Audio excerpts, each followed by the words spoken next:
lesquels l'impulsion et la professionnalisation du football occupent une place importante.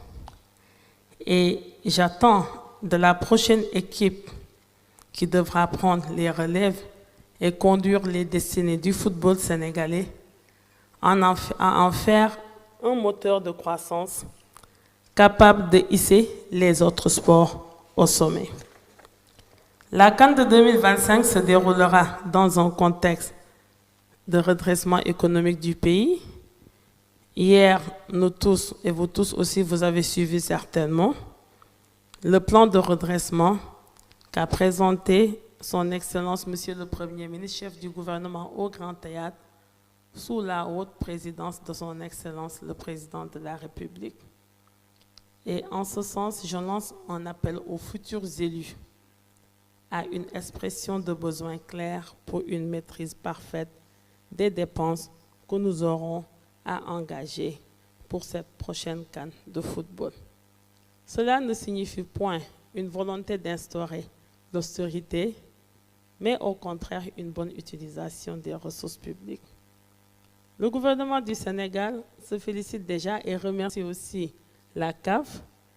Tout récemment, j'avais dépêché une mission composée de mes collaborateurs, de la Fédération sénégalaise de football, d'un représentant du ministère des Finances et du Budget et d'un représentant de la primature pour se rendre au Maroc en vue d'y mener une mission de prospection.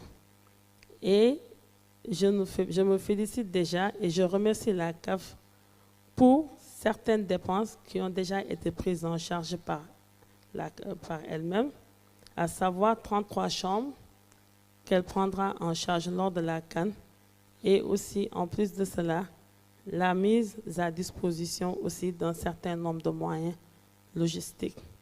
Et je vous informe d'ores et déjà qu'un bloc de 60 chambres composé de suites, chambres doubles et singles, est déjà réservé pour accueillir les joueurs, l'encadrement technique et médical, afin de les placer dans les conditions optimales de performance. C'est pour vous dire que le standing de l'équipe nationale de football, rien ne sera à la baisse, mais au contraire, les plus hautes autorités de ce pays m'ont donné instruction pour que ce standing soit maintenu au même niveau ou bien puisse même être relevé. Le contexte actuel de notre pays, articulé autour du Djoub Djoubal Djoubanti, effectivement, n'autorise plus certaines pratiques irrationnelles dans l'utilisation de nos maigres ressources publiques pour la prise en charge d'une quelconque compétition internationale et particulièrement la Coupe d'Afrique. Mesdames et messieurs, je tiens à rappeler que son Excellence, Monsieur le chef de l'État, son Excellence le Président de la République, Bassirou Diomaye Diakhar Faye, accompagné en cela par le Premier ministre chef du gouvernement, Ousmane Sonko, ont placé le sport au centre de la vision Sénégal 2050. Ils sont profondément convaincus que le sport est un moyen de renforcement du capital humain au même titre que les autres secteurs stratégiques et peut jouer un rôle déterminant dans le processus de transformation de notre pays. C'est un puissant moteur de développement économique et social, un levier essentiel pour notre cohésion nationale et un formidable vecteur de rayonnement international. Le football en particulier, ce n'est plus à démontrer, c'est le reflet de notre passion, nous tous. Ceci explique ça. Tout l'engagement qu'il y a autour derrière et toute la mobilisation forte que je constate aujourd'hui dans cette salle, le foot, notre énergie et notre capacité à nous unir.